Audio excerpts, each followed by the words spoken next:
What's going on, everybody? Kira here, and I got some cool updates, especially when it comes to Memory Paint and some other platforms. But in particular, I want to talk about Memory Net Paint in this video.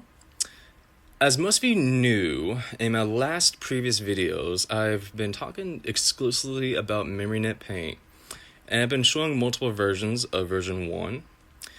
And just recently, I showed a variation of MemoryNet Paint, which is the prototype for what will soon be version 2. So obviously in the previous videos, I kind of showed off the user interface of Memory Paint and just kind of how the art software works. And with version 2, the prototype, mostly what I shown was just a menu, and I haven't really shown the complexities of the Paint program. So I figured if I'm going to show off this program, I kind of want to show off a cool component about it. So one thing I've been doing recently is I've been making hardware prototypes to go alongside the software I've been developing. Now, eventually in the other videos, I'm going to show off the other hardware prototypes. But for this one in particular, we've been creating a piece of hardware to match the art software we've been working on. And we dubbed this piece of hardware the CyberCanvas. And it's actually a really interesting, piece of equipment that we've worked on. Currently, there are 2 prototypes. The second prototype is the one that I think is really going to work. So before I go into actually painting on Memory Paint 2, I kind of want to show off the future of what Memory Paint is going to be. So I want to show you guys the CyberCanvas. So what we got right here is the hardware prototype of what is now known as the CyberCanvas. So we kind of have the whole massive layout right here. You got the canvas. It comes with a stylus with it. And it also comes with a sketch pad. It's kind of hard to see, but at the very bottom, kind of like right there, comes with a sketch pad. And with the CyberCanvas, we kind of wanted to create something that's very stylistic, very, something that catches the eye of anyone who walks us past. But also, one thing we really want to capture is that we want to create something that's aesthetically pleasing to look at, but something that can capture the feelings and formalities of being an artist in a traditional sense, while merging that aspect with something that feels modern, if not futuristic. So what we got right here is that we got the menu. We got the art hub. Obviously, we're having some issues showcasing the paintings and stuff like that. We got the guest book, where users can pretty much put like their names and all the other stuff. We got the mod hub, where you can pretty much like mod the software. And the cool part about it is that we got to where you can start creating art pieces. So we got different options right here. We'll choose one. And from this point forward, you got your workspace. Kind of what I got done showcasing what the menu looks like. I kind of want to show off a little bit more of the hardware. So the CyberCanvas, you obviously got the canvas right here, and you got the sketch pan, and right down the bottom, right there, you get the sketch pad. And the CyberCanvas comes automatically with an easel, so that's what it looks like from the side.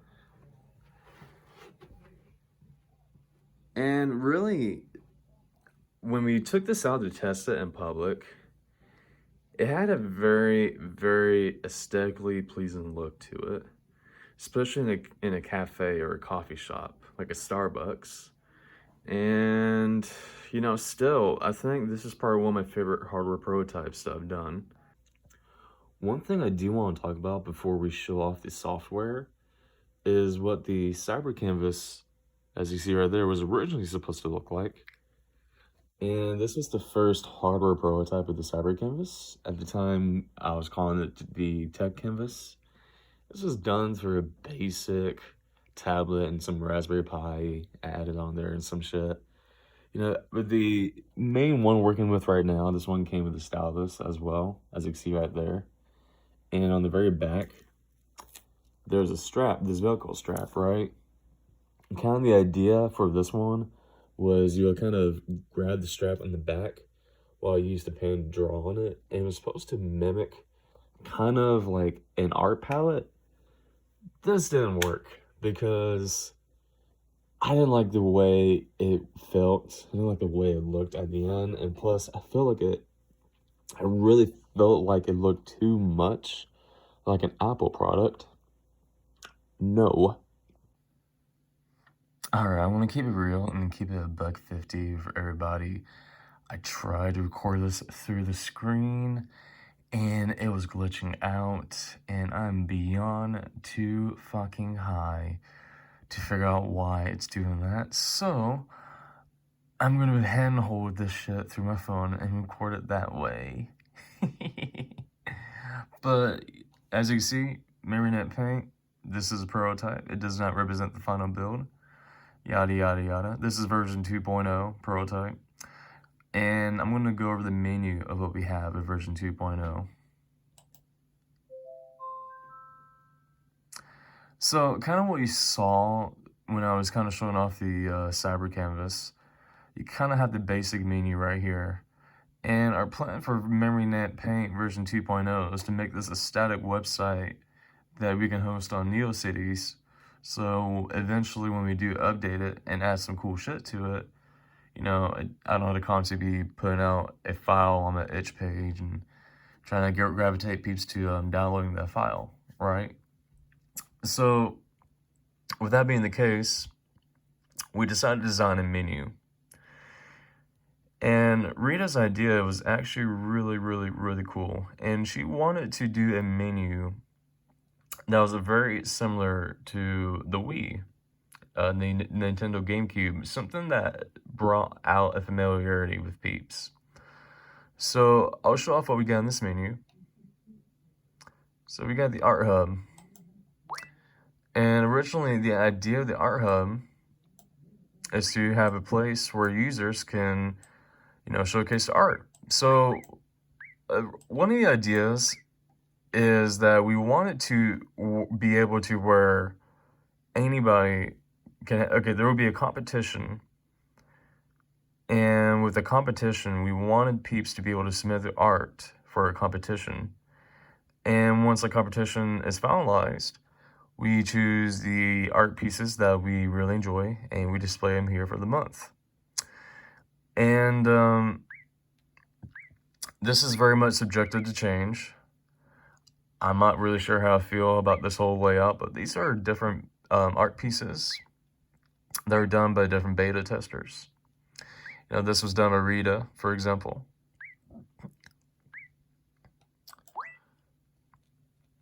We got the Mod Hub.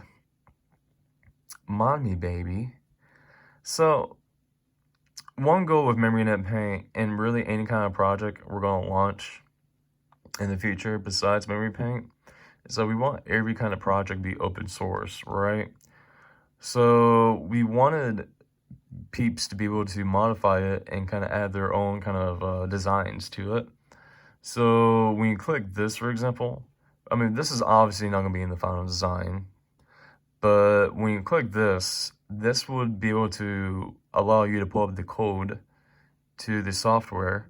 And once you get the code, you can pretty much make modifications to it and pretty much have your own software. So what we want to do once we release this on Neocities is be able to have not only art of the month, but a mod center where peeps can grab mods and kind of make their own piece of art via those mods, right? So we got the mod menu. And of course we got the guest book, right? Self-explanatory. Options.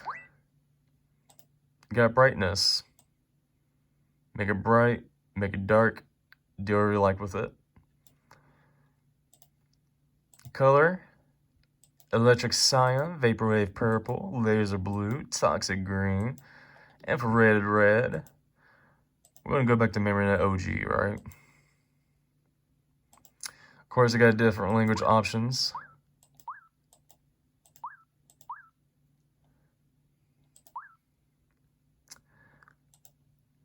And when we were doing the UI font, one thing with the first version of MemoryNet Paint is that with the different UI fonts, we feel like it didn't really match kind of the whole vibe and theme we were going for the software. And really, the whole user interface of version 1 kind of felt a little intimidating. So we kind of wanted to make it more, appealing, more approachable to peeps. So we chose different kind of fonts that we feel like matched kind of the vibe we were going for with Memory Paint. Now, with that being the case, let's go to let's make art. Now, this is subject to change. As you can see here, we have a multitude of different options: acrylic, oil paints, watercolor, oil pastel, and sketch. Now, when I was talking to Rita, when she was testing out the software, one idea we had is we want to kind of condense all this down, kind of like with version 1, but we want to condense it down to a prefixture to where it's not overwhelming and it doesn't like over exaggerate or overwhelm the user. So this is most definitely going to change. Same with the art of the month menu, right? So I kind of want to showcase you guys kind of a quick rundown of what the canvas looks like. So as you can see right here, we got the canvas for Memory Paint. And with the canvas, we wanted to simplify it down. So this canvas design was done by Rita. There was a previous prototype that was done before, and this was pretty much a, more advanced version of the prototype. So with Rita, we wanted to make the canvas feel more, user-friendly. With version 1 of Memory Paint, from version 1.0 to version 1.4, over time, it got overly complicated. And when things get overly complicated, it just didn't really modify to the original purpose of Memory Paint, and that was to create a very easy to use piece of software to combat AI art that is not intimidating.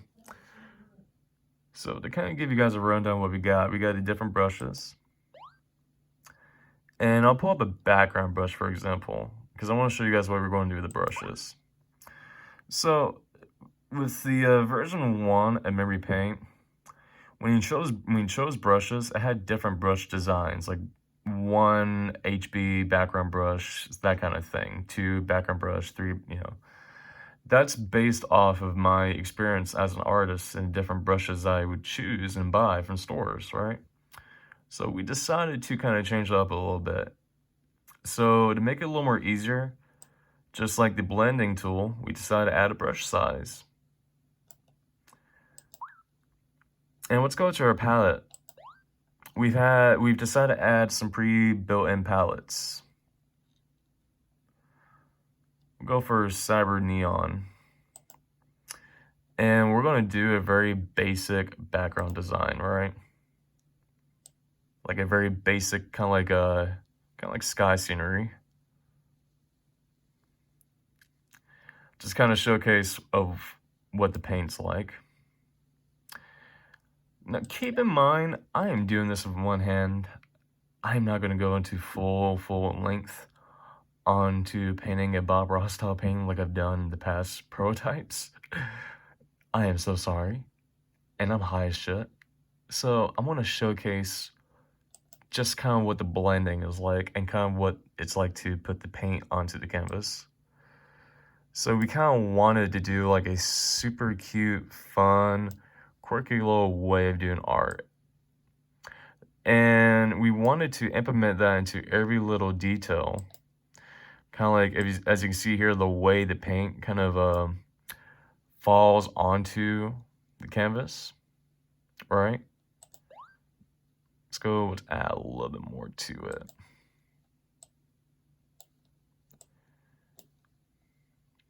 And just in a sec, I'm going to show you guys the blending tool, the blending feature. And I'm going to show you guys what that's like.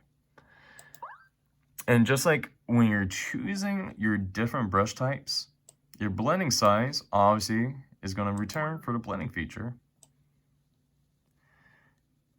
And as you see right here, not only the way you paint and you do the art, and the way the paint falls onto the canvas, we want to do that exactly perfectly with the blending feature. When I was doing art back in the day, because that was kind of my first job, the thing I perfectly remembered was just how stress relieving it was, kind of blending the colors onto the canvas and onto different pigments, and kind of seeing the creation kind of unfold. And as you can see, we kind of have a pretty decent little sky scenery going on just from taking those basic colors and blending it together, right? So right here, so when we got this night sky, this kind of daytime sky scenery we got going on, kind of want to showcase what we got on this side right here. So the stamp feature is back. And with the stamp feature, we kind of decided to add some different forms of stylization with it. So we got mountains, trees, brush, clouds, stuff like that. And you can kind of change the color you want with it. Wouldn't go for like a bright purple kind of color. You can change the size. And we kind of want to add a glow to it. And we'll just kind of change the glow color. And you may not see it through the video, but as you change the color, it shows examples on top through the different kind of shapes you can choose from. So we're going to go ahead and place a stamp. Now what's cool with the stamp is that you can place it in the middle, you can move it around, you can resize it, kind of like that. I think I want to place it right in the middle, right there. And that's perfect. So we kind of have a bit of an abstract kind of art piece we got going on right here, right? So before we finish it off, I kind of want to showcase another cool feature. Smooth lines. Kind of give you an example of what that does. Let's say, what that does is that pretty much smooths out your lines and makes it more straighter, right? Kind of like in the previous feature. Something that helps out with artists that are kind of new and they're trying to get those weird kind of quirky little squiggles in their drawings through a digital, tech canvas or through a digital drawing pad or through any form of digital art software. So we kind of wanted to make it a little easier for peeps when it comes to stuff like that. Let's go ahead and blend it in so it doesn't look as awkward. Doesn't look as weird. There we go.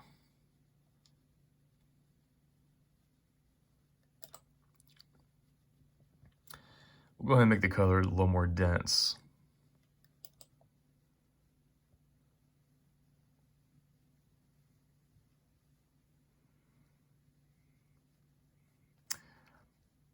What the hell, fuck it. Let's go ahead and re-add that shape real quick.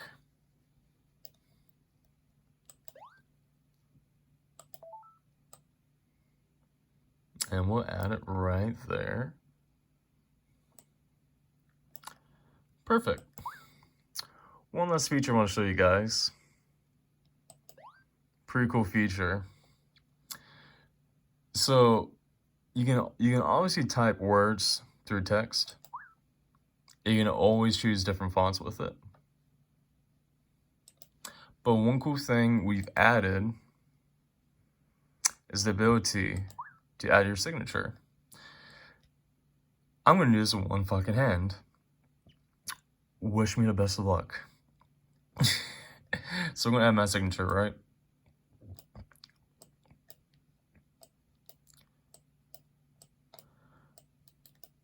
Oh god. Say we'll put in the bottom left. And just like that, you got my signature right there.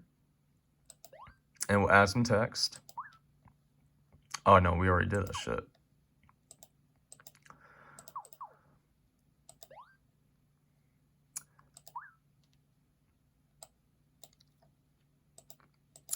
So obviously the hardware still has some work that needs to be worked on. Like I mentioned, this is a prototype. Let's get this shit out of the way. I gotta cut that shit out. So, we'll showcase the text real quick. Let's choose a font. And we'll put the word test on there, right?